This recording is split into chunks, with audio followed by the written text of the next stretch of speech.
What if the Avengers didn't lose because they were weak, but because reality itself betrayed them? What if every victory since Endgame was secretly leading here? Avengers Doomsday isn't just another sequel, it's Marvel's warning. A final countdown where leaks, trailers, and chaos collide into the MCU's darkest future yet. After Kang Dynasty collapsed into controversy, Marvel didn't pivot softly, it detonated the plan. The multiverse threat didn't disappear, it evolved. Instead of timelines fracturing randomly, Avengers Doomsday reveals a single mind controlling destruction. Dr. Doom replaces Kang, not as a substitute villain, but as the architect of absolute multiversal order. Marvel's first shockwave hit when Robert Downey Jr. returned, not as Iron Man, but as Victor Von Doom. The face that once saved the universe now seeks to control it. Kevin Feige clarified this casting personally, confirming RGG plays Doom fully, not a variant, not a trick, but destiny inverted. This decision reframes everything we know, especially scenes like Tony Stark snapping in Endgame. That sacrifice echoes differently now. Doom isn't Iron Man reborn. He's what happens when genius loses faith in freedom. Russo brothers returning signals intent. Winter Soldier broke trust. Infinity War broke heroes. Doomsday breaks reality itself. The Russos openly stated Doomsday and Secret Wars will not feel familiar. These films aren't sequels, they're restructures. Stephen McFeely and Michael Waldron writing together hints at emotional gravity plus multiversal insanity. Waldron's Loki and Multiverse of Madness logic collides with McFeely's grounded character tragedy. That combination is terrifying.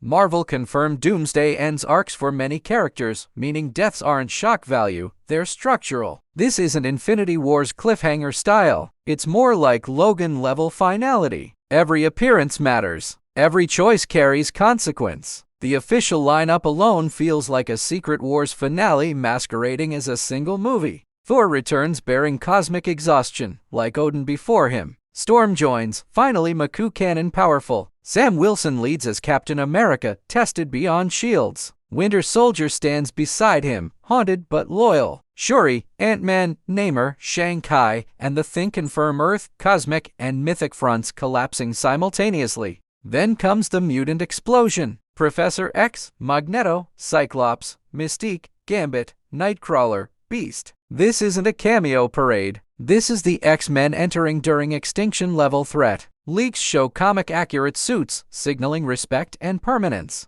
The destroyed X-Mansion set suggests Doom strikes mutants personally and brutally. Fantastic Four sit at the emotional core. Mr. Fantastic, Human Torch, The Thing, and Unseen Sue Storm push one question forward: who took Franklin Richards? Franklin confirmed via leaks changes power scaling forever. He isn't strong, he's creation itself. Doom possessing Franklin means Doom holds the universe's reset button. Doom's power isn't brute force, it's orchestration. He rewrites reality like a gyroscope, stabilizing chaos by controlling all motion. His exile team hunts heroes across timelines, erasing threats preemptively. This mirrors Kang's TVA logic but with emotional intention. Doom believes freedom causes suffering and he intends to cure it. Shang-Chi's 10 rings play a horrifying role here. Leaks suggest Doom uses them for creation, not destruction. Rewatch Shang-Chi's finale where the rings pulse like beacons calling something ancient. That wasn't dragons alone. Those signals now make sense as multiversal construction tools under Doom's control.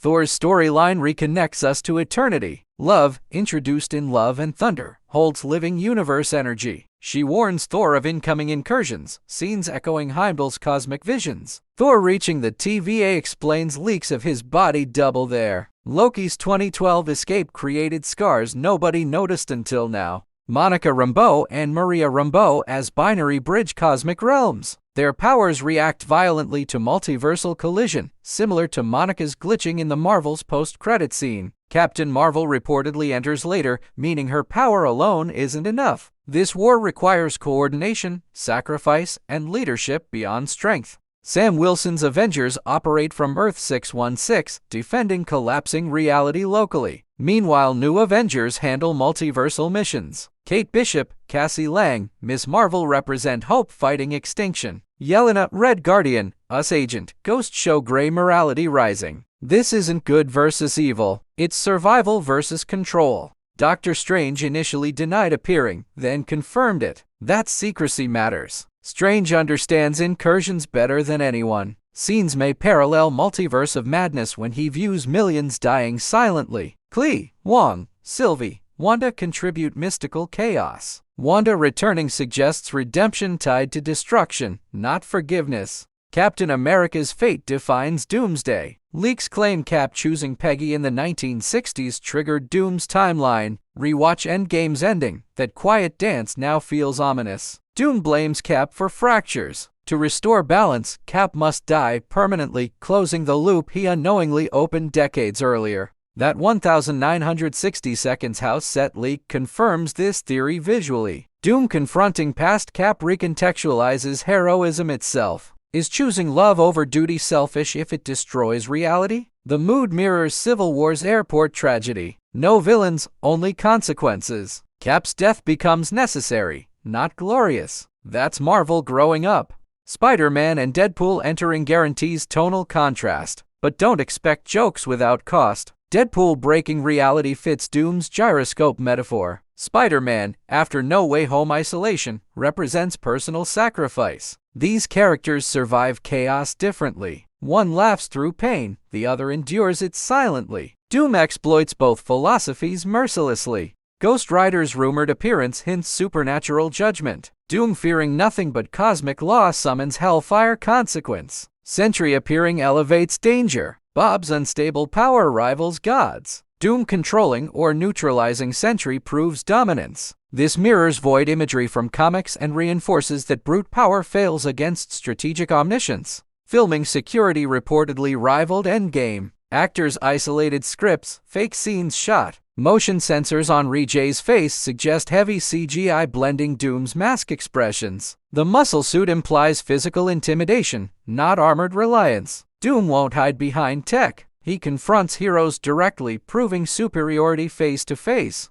Wakanda set leaks place M'Baku in leadership chaos. Shuri balances science and grief again. Namor returns with tension unresolved. The Ocean Kingdoms versus multiversal collapse is poetic irony. Protecting borders means nothing when reality itself drowns. Doom forcing alliances echoes Infinity War but without Thanos' simplicity. TVA scenes redefine everything. Loki holding timelines together now feels fragile. Thor discovering TVA interference links Brotherhood tragedy. Loki sacrificing freedom for order contrasts Doom demanding order by domination. Two philosophies clash indirectly, using the universe as battlefield. Loki's absence in lineups feels intentional, not accidental. Teaser rumors suggest December 18th. A 1-minute glimpse, followed by 3 trailers by January. Expect silence, slow dialogue, collapsing city shots, and Doom's voice before his face. Marvel learned mystery again. Like Infinity War's first teaser, the tone will terrify, not excite. That's deliberate.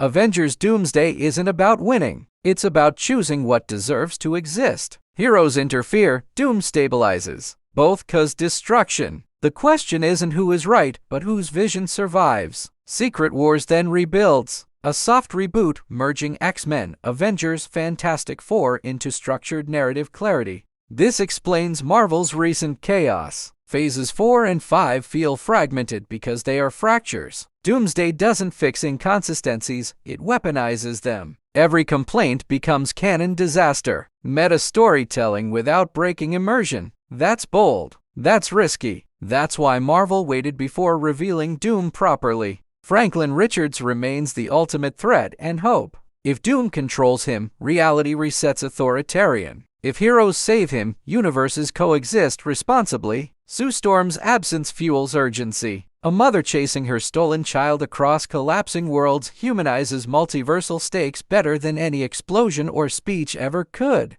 Expect imagery echoing Endgame portals but reversed. Instead of arrivals, disappearances. Cities folding inward. X-Mansion ruins. Wakandan tech shattered. TVA screens cracking. Tears in reality swallowing armies. Quiet moments matter most, like Peter Parker fading or Steve Rogers choosing duty one last time without applause. Doom doesn't monologue like Thanos. He explains logic coldly, precisely. Rejay's delivery reportedly calm, surgical, terrifying. Familiar warmth twisted into certainty. When audiences recognize Tony's cadence, discomfort spikes. That's intentional psychological horror. Villains should scare you intellectually. Doom achieves that permanently. Every leak suggests Marvel's confidence returning. Clear vision, clear endgame, clear consequences. Doomsday isn't fan service, it's narrative surgery. Losing characters hurts because their stories mattered. That's how reinvention earns respect. Not by erasing history, but by concluding it honestly, painfully, and beautifully. As the MCU approaches transformation, Avengers Doomsday stands as its reckoning. Heroes fall, universes burn, and order threatens freedom. This isn't the end, but it's the cost. If you want every trailer breakdown, leak explanation, and theory decoded with logic and passion, stay right here with FilmVerse Hollywood.